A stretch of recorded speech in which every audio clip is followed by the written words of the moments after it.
Hello and a warm welcome to another episode. My name is Björn Schäfer and today I'm sharing a classic episode first published in February 2024.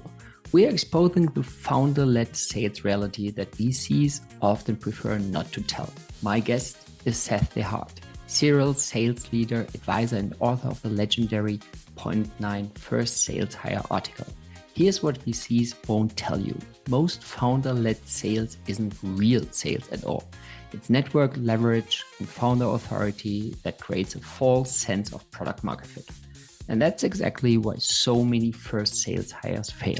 Seth has worked with countless startups and seen this pattern repeatedly.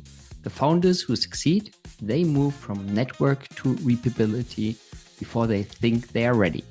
This isn't the polished success story VCs love to share. This is the messy, honest reality of building scalable sales, and just as critical today as it was a year ago. Seth, welcome to the show. I'm so thrilled to have you. Welcome.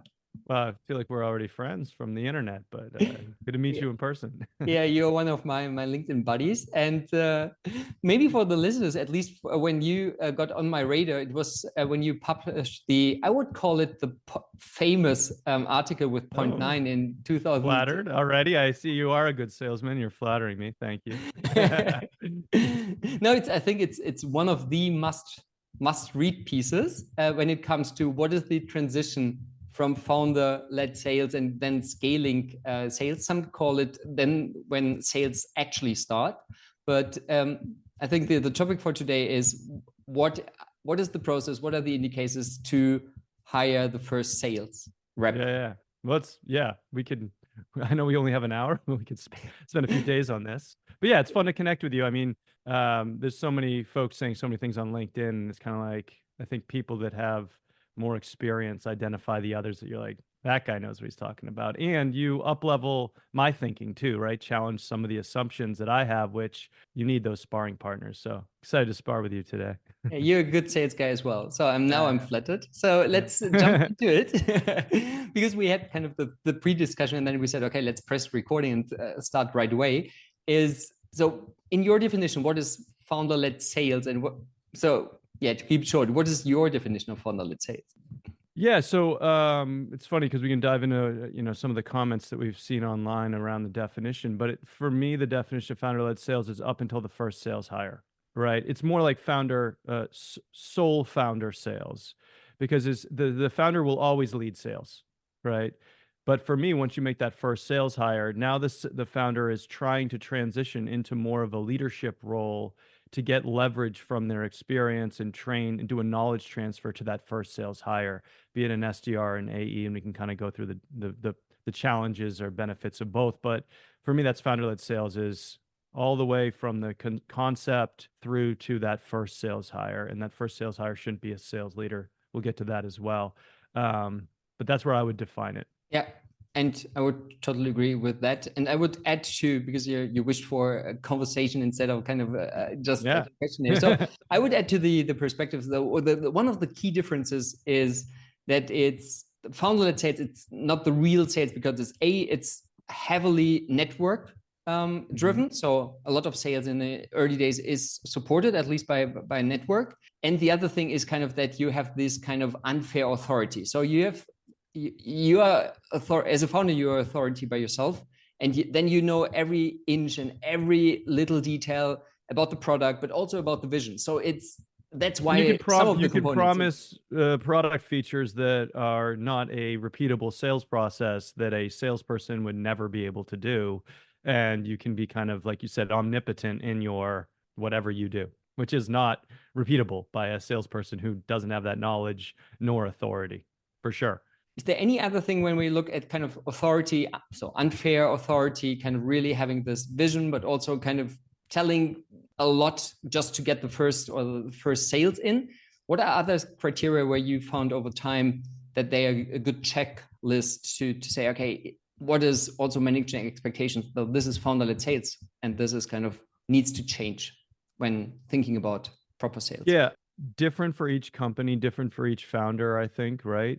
But I think where you and I have been kind of rapping online lately is on the edge from network selling through relationships, investors, other, friends, whoever it is, right? Sometimes those are design partners, sometimes they're just pure selling, and we can kind of talk about those pros and cons in a moment. But then there's the outside of that network. And I think that is an inflection point that is just kind of easily glazed over. And as I go deeper and deeper into this phase of the business, I'm even more fascinated with that, given that well, the first salesperson might have a network, but they don't have those founder connections, the investor connections. It's something that they will run out of quickly. It doesn't scale at the very least, right? And so the idea that you need to find some repeatable motion that means pipeline generation, which is, putting your value proposition in front of your TAM and ideally your ICP to get them into the funnel, to create pipeline, to create, sales cycles and close business. Like that concept is what drives scalable business, right? And we can talk about how starting narrow is better and all of these different aspects of how to do this. But the idea that that network creates the momentum, creates revenue, creates product market fit, right? And so I'm kind of over debating product market fit. If you have one paying customer who's happy, you have product market fit. Strength of product market fit, yes, more customers that are paying and renewing and expanding on a scale that you can't even address, you can't even predict their total, their lifetime value because they're growing and they've never churned because you're such a young business. Like, okay, who cares? But once you get to, I mean, not who cares, that's all wonderful. But again, debating that is something of the past. For me, it's about, is there anything that shows that you can put your value proposition in front of, a prospect and get them into, with some repeatability or some regularity, into a sales cycle, and then will they buy this product, right? And if you can do that, that's when that first salesperson becomes more effective. And if I the may, sales, let's do it, man. Okay, so I think at least I just recalling in lifetime. So all the founders I met over time. So and I would say, to make it simple, 50% can start the initial sales and then have also the capabilities to structure this and work on repeatability. The 50%. Other 50%. Oh, I think that's optimistic. You must work with the most brilliant founders. Okay, good. So, I don't know if it's that high to actually, whether they can do it or whether they do it. All founders can do it.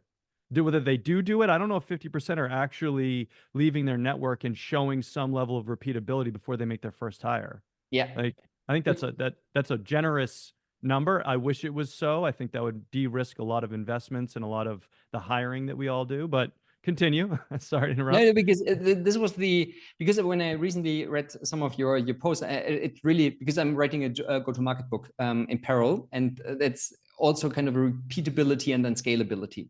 So, and repeatability is kind of when I was thinking about transitioning from founder-led into the first sales hire, and also checking your the kind of the sales pioneer. I was wondering, I totally agree with the repeatability, but are they capable and or willing, founders, and are they capable and or willing to really make this first piece into repeatability, because they are all over the place? And that's why I thought I'm waiting for an expert like you.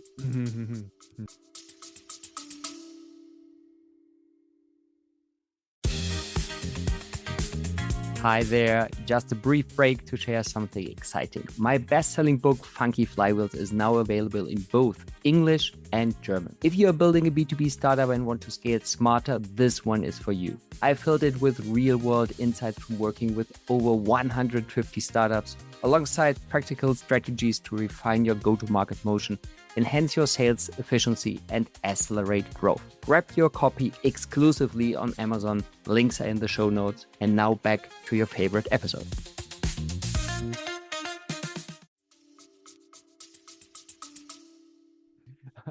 Thank you for calling me an expert. The flattery continues. Okay, they're all capable of it. I don't think I've met a founder that's not smarter than me, right? Like, okay, so capable, yes. Willing, that's why I was challenging that, like, how many are actually willing?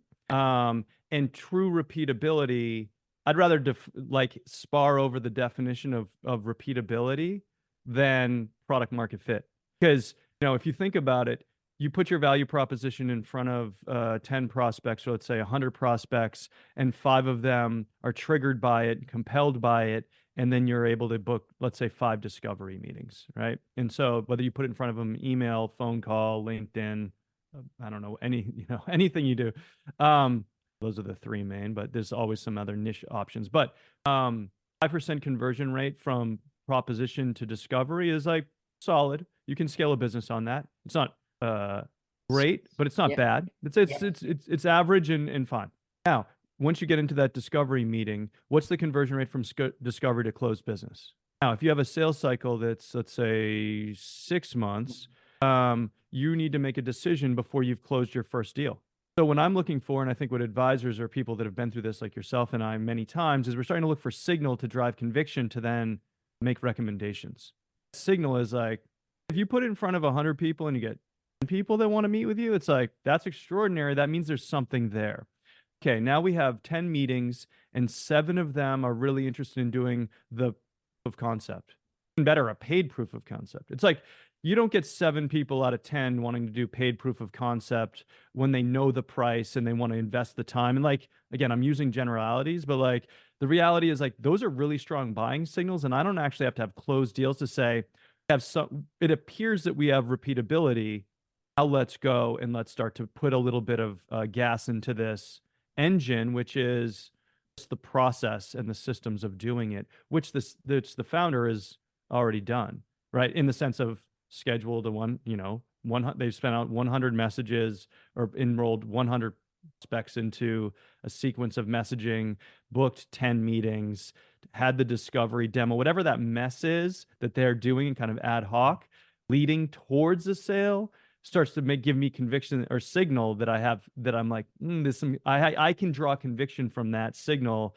I need to put a little bit of gas into this. Interesting how you look at it, because I maybe on a one level in more detail. So I'm a huge fan of segmentation. So when you kind of at the early beginning, you're selling to everyone, and then you see that there's some stickiness, and of course you have the founder, the magic sauce, and then in anticipation, okay, at some point I need some people to really scale. I'm thinking out loud. What is needed in my sense is that either you have the value proposition or you have some also again repeatability in use cases, that you at least have some repeatability in sending out 100 message with this use case, 100 messages in this use case. Because when I look at the old way, and I'm taking over teams where they didn't do this exercise, founders hired sales reps with, I felt that it's a little bit off, but it's kind of 10 different use cases. And smart people can handle that, but it's impossible to think, and I call it a fair setup for success, that any sales hire can handle 10 use cases in parallel. So that'd be like 10 different products, basically, right? Exactly. It's hard enough to sell one, like, or 2, right? Or 3, but yeah, I get it. I agree with you. And then to make it even harder and kind of then adding kind of 10 different verticals, it's kind of not getting anywhere. Like, what are you good at, right? Yeah. So I'm just circling back and forth because also having kind of, I know that you have some structure in place. So when you say, okay, I'm a founder, so I see this traction, and now of course I intend to scale more repeatably or with more people. So what is then the first step in terms of not just drafting in a job ad, but what is the kind of the crucially needed work I have to do as a founder or founding team before I think about hiring the first sales? So this is in my opinion, and many people do it lots of different ways, but I think to your point, defining ICP, defining your value proposition, feeling confident that you've narrowed down kind of the use case and you have an idea of what your business should look like, and then starting to test that value proposition against your audience and seeing if they bite, right? Is it compelling enough to get people interested? So when I come in and meet with founders, I'm looking at that to say, have we started putting the value proposition in front of prospects? Some businesses just don't work with outbound selling. And so the irony there is if you're hiring an SDR to do outbound selling and you haven't tested it first, you've just nuked that money. It's like, they're not going to be successful. And we could have figured that out with a few hours of work, right? So it's like those steps into starting to test it. And so again, the how confident are we? And how fast do we have to go? Right. So I think one of the things that I look at is I'm working with more bootstrap businesses, which are interesting because they have a lot less capital than the VC businesses, but they're more interested in going through these exercises with me. And so what's fascinating is like when I've been a first sales hire at several companies, and some have failed, and fortunately a few, well, one was wildly successful. And so that first one that was wildly successful, I look back on it. I was actually having a conversation with one of my sales reps who was there yesterday about this, of what I would have advised the founders to do had I known now, right? Or what I would have advised me, but the founders would have been giving me the guidance at that point. What we did was we raised from benchmark, right? So tier one VC raised 10, 13 million, something like that. I didn't know was I did things like needed absolute conviction. I tend to be pretty conservative, right? So I don't like being reckless, and I don't want to hire people that I have to fire, and I don't like making mistakes. So what I would do is, like, first I made myself a good salesperson, and I don't think I'm a particularly talented salesperson in like the ability to sell. I'm more of a system builder, which I think sets me up well to be a VP of sales and also be an advisor. Is I'm not just pitching. I'm better at because I've managed great salespeople. They're much better than me. So I know what greatness looks like. And so, right. So I built myself into a systematic seller. And then when I was able to hire the next person, my first SDR, I put him in my prospecting portion. He booked my meetings, right? When I started, I was the full cycle, like, which we can talk about later what that profile is. And then I started slotting people into the systems that I was already running on myself. It made it pretty easy to be able to scale the organization. Now that worked really, really well. What I did wrong was I would hire someone, ramp them up, make sure that they could get to a consistent amount of quota over a significant amount of like several months of quota achievement before I hired the next person. Yeah. Having worked with 80 plus, maybe 100 startups and founders now, and investing myself and experiencing all of this, I'm now seeing like, love blitz scaling, right? Because I think that's reckless, but I do like kind of the bleeding edge of risk taking for growth. And what I mean by that is I would literally like take 6 months between hires, which fortunately for me allowed me to grow into sales leadership, right? And grow a really big team at a pace where the company didn't outgrow me. So it was very conservative, and it was kind of unknowingly selfish because aligned with my own personal growth and all that stuff. Hiring 10 people at once would have been overwhelming. I was still kind of a kid. And so what I did wrong was I should have been hiring much faster, right? I should have seen that this is working. It can go faster. We have lots of capital in limited time, right? And I think that's what a lot of people who've just raised capital don't realize is it's like you don't have time anymore. You now have a lot of cash. You need to grow really fast, or you don't grow fast enough, and the valuation and your ability to raise more capital, all that just kind of the options become less optimal. And the quality of the valuation, and even more important than the valuation, is the quality of your investors just slowly drops, right? Because it's the cash, turn it into revenue, but you don't have time because you stretch out the time, and then you layer that revenue in. Your revenue trajectory and growth trajectory is just not like exciting enough. And so that's what I did as one of my first early mistakes. And what I've learned from that is like, you kind of need to be on the edge of, I should have been hiring faster. I should have been pushing the envelope of risk a little bit because we had the capital, and it would have changed the growth trajectory. And I believe left a lot of like revenue and valuation on the table. I didn't know. I was ignorant, and, I wasn't told to do that. Worked out for me as a leader because I was able to grow at the right pace. But like, that's what I'm thinking about with these companies is you've raised a lot of capital, really high revenue expectations. So you need to start kind of pushing the envelope on risk. And what that does, it gets more dangerous because then you're hiring more people without total conviction that they're going to get to their goals. And it can get really messy, really fast without someone to guide them. But if you do it the opposite way and you like hire one person, get them to get to their quota after closing the business through this full sales cycles, 6-9 months later, hire your next person. That's just not a venture scale business. I'm doing the same sequence of events, whether you're bootstrapped or whether you've raised $50 million in your Series A, right? Or I've seen some, recently in the past few years, raised 20 million in a seed round without having made the first sales hire. The key is it's the same sequencing of events. It's just how much risk can you take and how much pressure is on the business to figure it out. That's why I think that blitzscaling concept is like sexy, and in the sense that it's like, you're trying to build a rocket ship that's going to get to the moon, most are going to blow up. You have no choice. But if you're building a glider plane that's low risk, great, but that's not a venture-backed business. And I think that's an interesting thing that people miss out on, that it's like, no, you have to build a rocket ship. It might be the same order of events of putting the rocket ship together, and you can de-risk it as much as possible, but you're going to have to take a little risk on signal, conviction, growth. I really like the perspective, because I'm not a big fan of risking scaling either.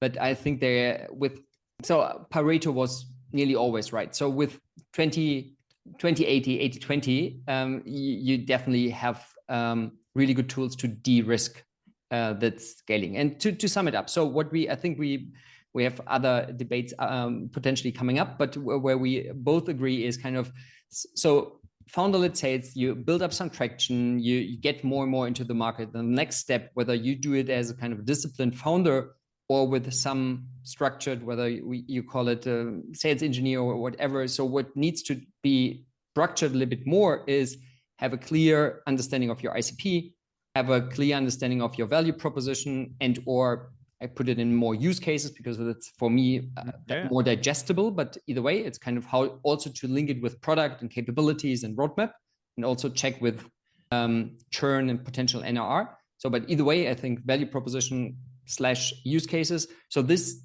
personas, roles and buying centers. So some first attempt of structure.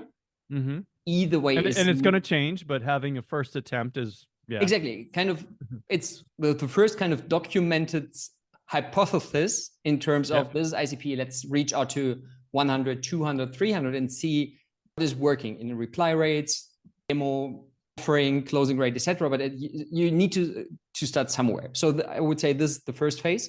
Then adding the first sales hire. I'm a big fan. If we are not talking about, depending on the cash flow of a bootstrap company, I'm always a big fan of hiring two. Mm-hmm. Agree.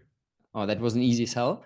But no. I mean, there's what you're a fan of and what's actually like going to happen, right? Can you really line up two excellent people at the same time? Like, it's really hard, right? Because if we define this role, we can get into that. It's like they're not a unicorn, but they're a top 5, maybe top 1% of salespeople can actually do this job well. So it's really hard to find that. And then you're making trade-offs with skill levels in different categories of whether you need an industry expert or whatever that experience is that's going to help kind of de-risk things. I think it's challenging. I would say, for anybody listening, one of the things I emphasize the most, and I continue to, it's like as an advisor, I never want to say I told you so, but it's like it becomes this like theme, is it takes a long time to find this person. So when I usually start working with a founder, one of the first things I say is like, let's develop that profile and let's start looking now. You're going to get to the point that you're going to get exasperated and you're going to run out of time. And I have one founder that I love. I work with him closely, started working in September. One of the smartest guys I've met and worked with. Guy's brilliant. September, I said, we need to start looking now because we're not going to be able to get to our goals next year if we don't have this person in place. Took our time on that. And we're now into February 8th. And I think I think we found someone that I think is starting on Monday. And I think there's some risk associated there because they don't have all the experience we wanted, because we're now looking at the math and saying, this math isn't going to add up. We don't have the horsepower in this engine. We don't have the capacity to get to these goals. It's because we should have started in September, and we could have had that person starting in December and be ramped up and achieving quota potentially in February. And so that's one thing that's like finding this person, finding two of these people, right, takes 3 to 6 months. Yeah. So easy. It's already, we're already behind. When I meet a founder and they're like already showing some repeatability outside of the network, right? Starting to do some of that go-to-market motion that shows that signal that we might have conviction we should hire. It's like too late. Absolutely. Yep. Right? Because you have these looming growth goals that you need to achieve to satisfy not only your investors, but future investors, the market, right? Your investors only are putting out those goals to say, this is the trajectory we need to do to be getting our rocket ship to get through the Earth's orbit at a trajectory so that it doesn't disintegrate, right? Or fall back to Earth, right? That's like a really specific angle that it needs to go through the atmosphere to get to outer space. And so that's what they're setting that for. but there needs, it ends up being a capacity exercise in a spreadsheet that shows like, you're not going to have your reps doing 15K of MRR on $12,000, ACV deals. It's like, the math isn't going to work out. You need, 5 reps to get there, and we haven't hired the first one yet. So things like that become critical to map out in the future. And it's always just like, if listeners say nothing else, it's like that takes 6 months, especially in Germany.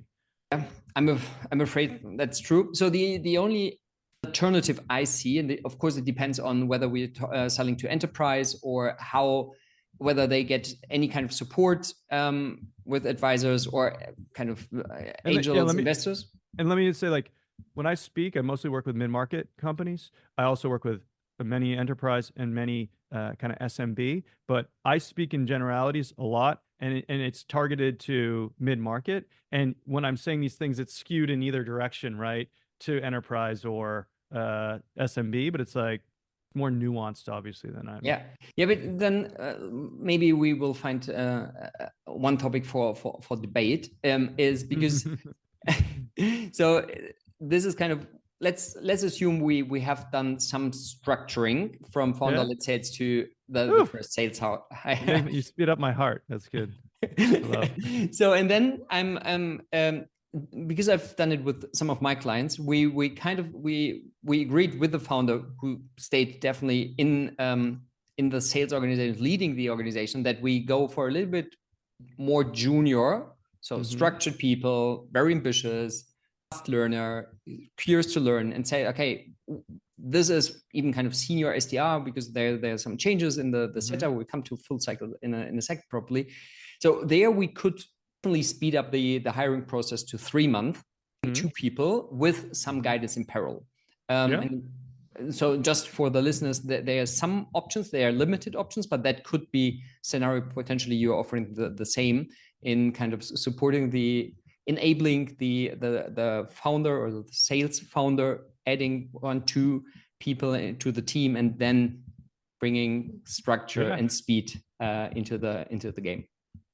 I can't argue with that. I think there's something that you said really quickly that I'll pull out of this.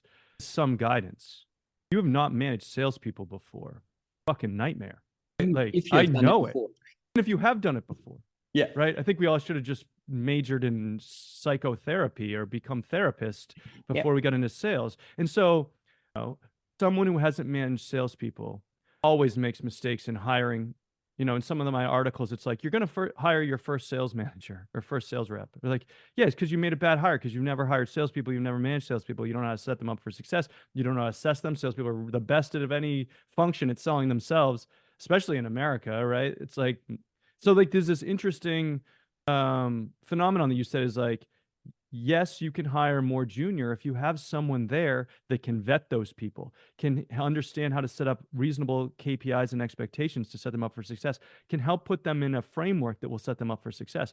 I just think it's like really dangerous to say a founder who has not hired salespeople before goes and hires salespeople. It's like, okay, you're like, I don't need an advisor. Dumb people do sales. And then you hire your first salesperson, fire them, and you're like, wait, I might need an advisor at this point, right? And you've already burned time.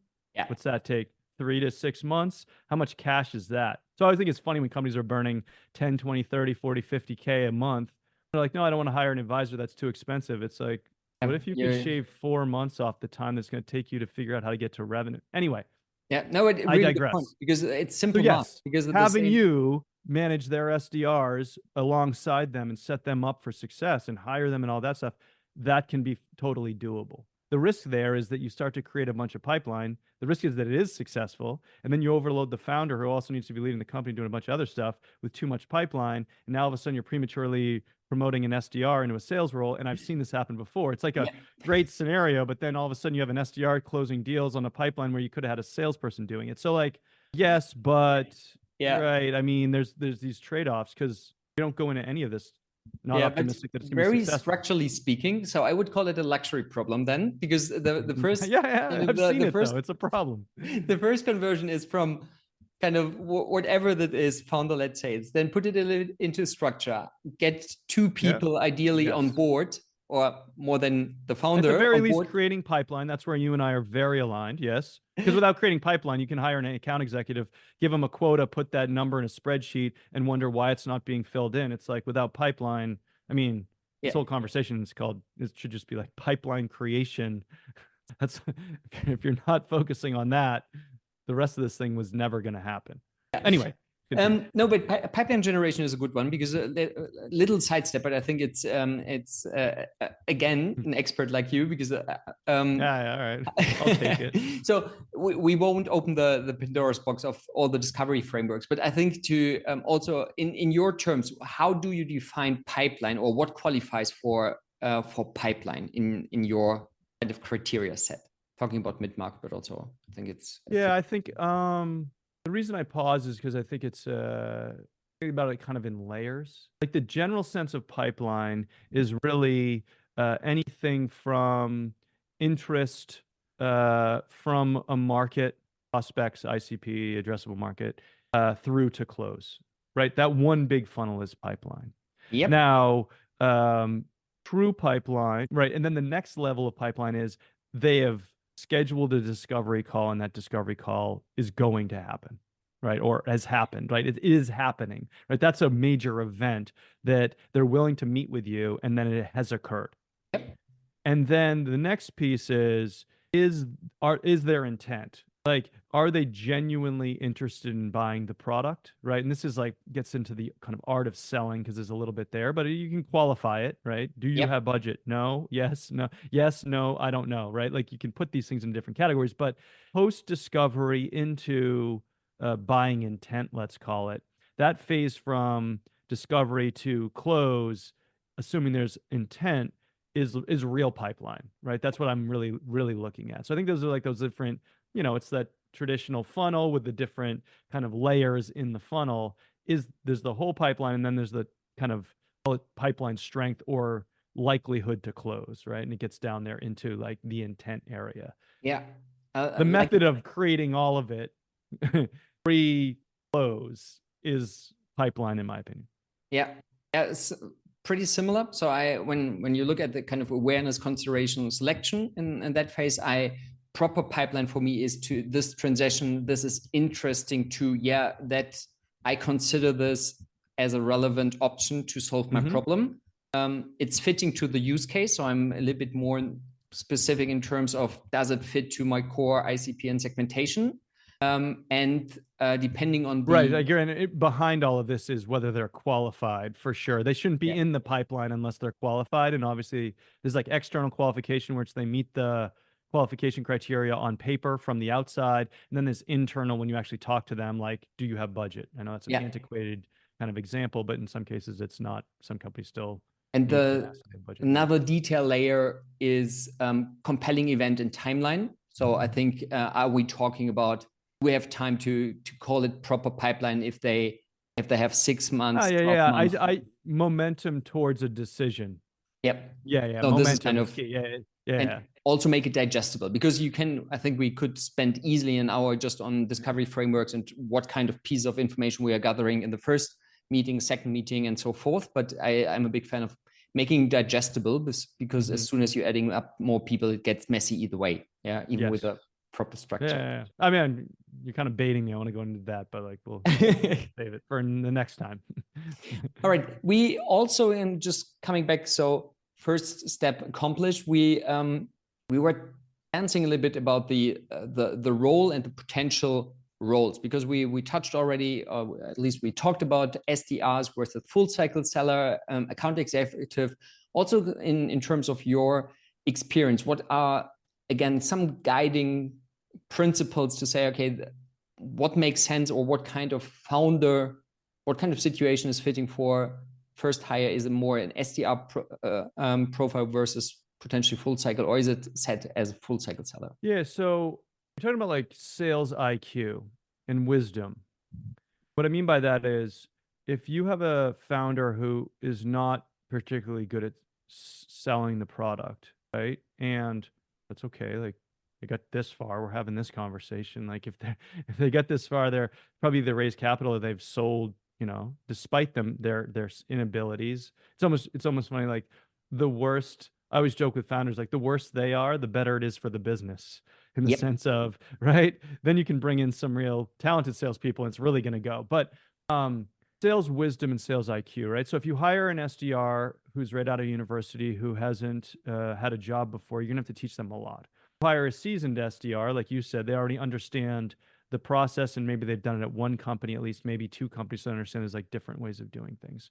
You hire an account executive who's already been an SDR at one or two companies and sold at one or two companies. They've gained wisdom across this so that they can actually help increase the conversion rates and increase kind of the robustness of the selling process alongside the founder. So if you're, you use your example, let's say you hire two senior SDRs to help create pipeline, they're not going to really help a founder learn to do discovery and manage a pipeline. Never managed a pipeline before. The last thing a founder wants them to do is to be learning how to manage a pipeline on their pipeline, which is the lifeblood of the future of this company. Yeah. So, but if you bring in a more seasoned account executive who can do pipeline creation and pipeline management, there's less things they need to learn. They can bring some wisdom and IQ to the table that the organization lacks at the time, right? And so to be able to help the founder become more robust in their selling and manage some of the deals, right? I love an account executive who has experience and starts to administrate some of the deals, starts to handle some of the communication. The founder's still there to guide them, but they're an accelerant to the founder's ability because now they can handle a lot more, right? And the founder becomes almost like a sales engineer, or they're like, hey, this is what you need to know, come in for this, right? Like that perspective. So what is kind of the knowledge, so experience, what they're bringing into along the sales funnel or the buyer's journey, how you call it. I really like that perspective. So picking up on that. So if you have a sales founder, like let's say you and I are starting a company, or I'm starting a company, you're starting a company. We don't really need to hire a full cycle AE to start, right? We could hire the one or two SDRs and I can manage the sales cycle. Yeah. I'll handle all the meetings. Now you don't have to be someone that's a sales advisor to do it. If you've been a salesperson before, you can, or manage sales, like you're good to do that, right? Or if you haven't, you have a guide there. But what I worry about is if you have two SDRs booking a bunch of meetings for you, the advisor is there to help you, but you're not really getting a lot of leverage because then you still need to make that first sales hire to start to handle those deals and make that knowledge transition. And so I think the SDR can be a shortcut. I still think you need to hire that other AE soon. And if you're doing another AE plus two SDRs, you've increased your cost. Yeah. Right. And the one thing I would say about the full cycle AE, the key is that they've already been closing deals and been successful as an account executive. Then they understand the whole process. An SDR hasn't closed deals, so they don't understand the whole process. Doesn't mean can't, they're going to, but they haven't had reps. They haven't managed many deals in a sales cycle to understand what to do.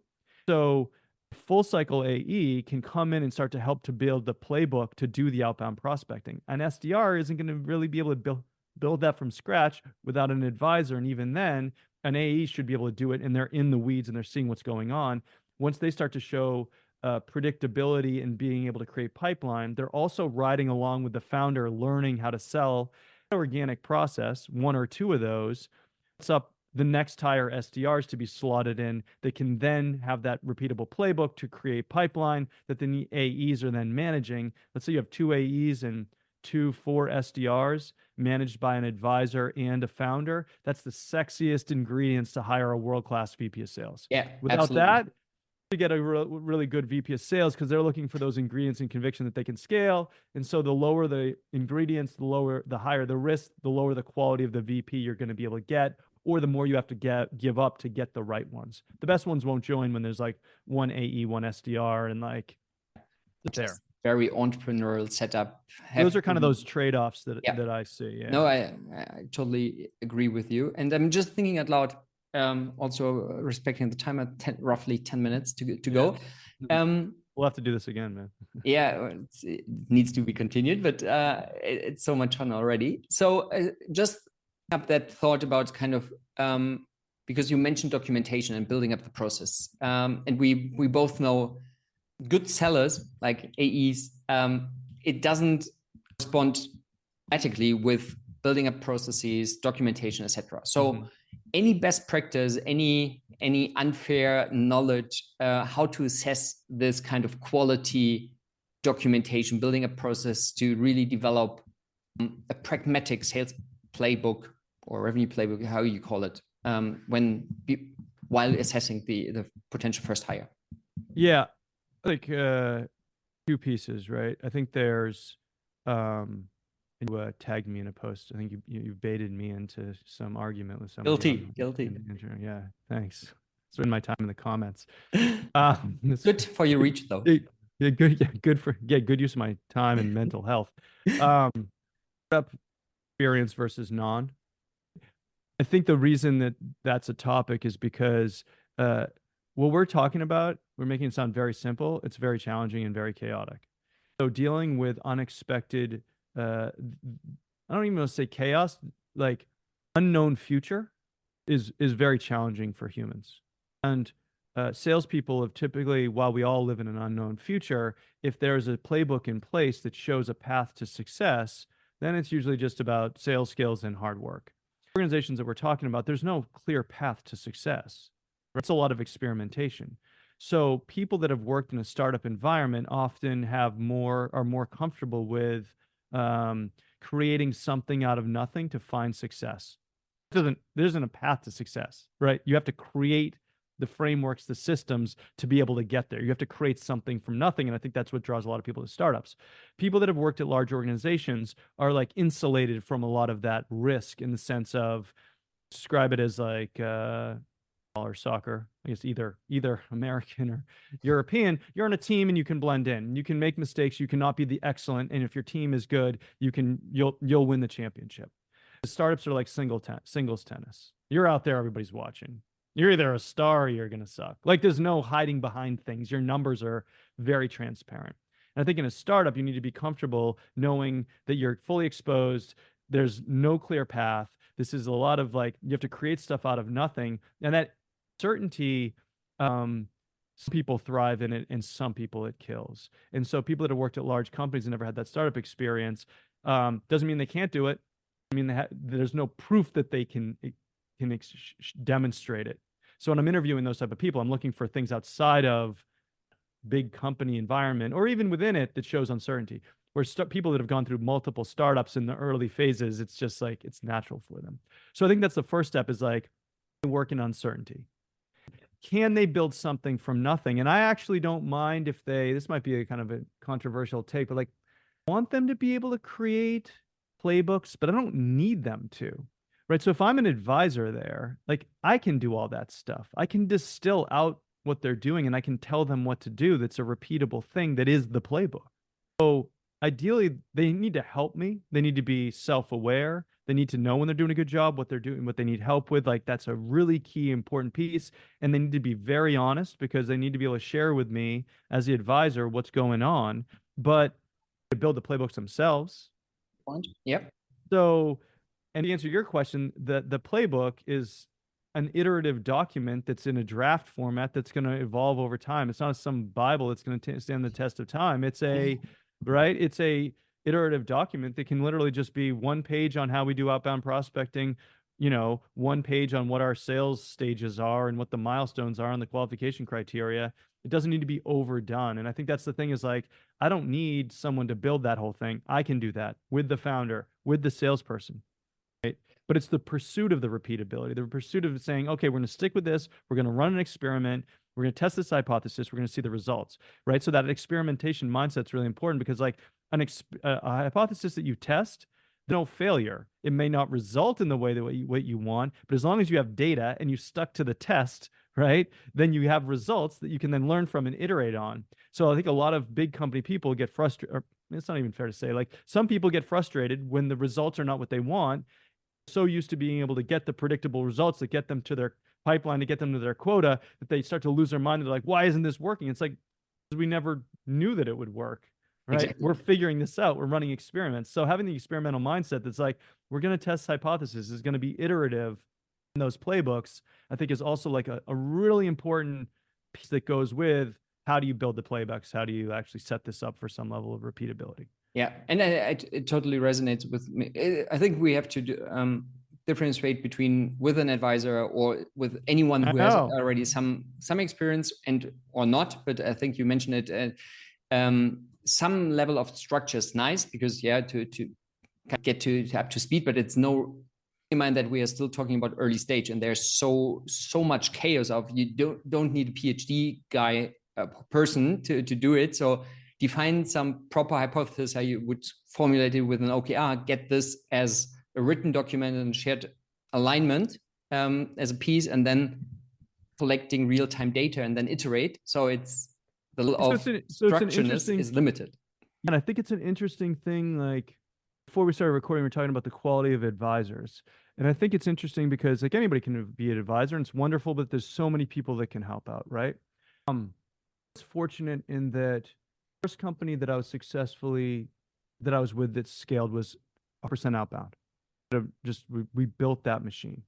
And when I joined Framer as my first kind of full VP sales title, to scale that, outbound was not a thing. Like it was full inbound. Now we could do a little bit of top-down prospecting once we had the inbound leads, but you're not going to we were selling to engineers and designers and pitch a design tool. Like that's just not how they use Sketch or Figma or any of these tools. They found their own tools and played with them. And so those two different like, oh, this can work really, really well in two different ways. Me like set me up for when I started advising, I was like, done many ways. Unfortunately, I had worked by, I don't know, 8 or 10 companies by then. So I was like seeing many different ways. And so talk about you and I were talking about the kind of quality of advisors. It's like the more that you've seen really increases your speed of making decisions. Like when I started, I used to spend a day a week at the office with companies in Europe at the time. So I just flew or took the train every day and spent a different day in a different office. And I needed a full day. And I've seen so many companies, I'm like, I know what we need to do now. And it's like, and you can probably do the same thing. And other advisors, there's others that are even better than me. They've just seen more. Exactly. So I think when we were talking earlier about the quality of advisors, it's like people that we were talking about, they mean well. They just think they know a lot, but they don't because they haven't seen a lot. They know a lot at what they know, right? They have it's almost like recency bias. It's like, oh, this is how you do it.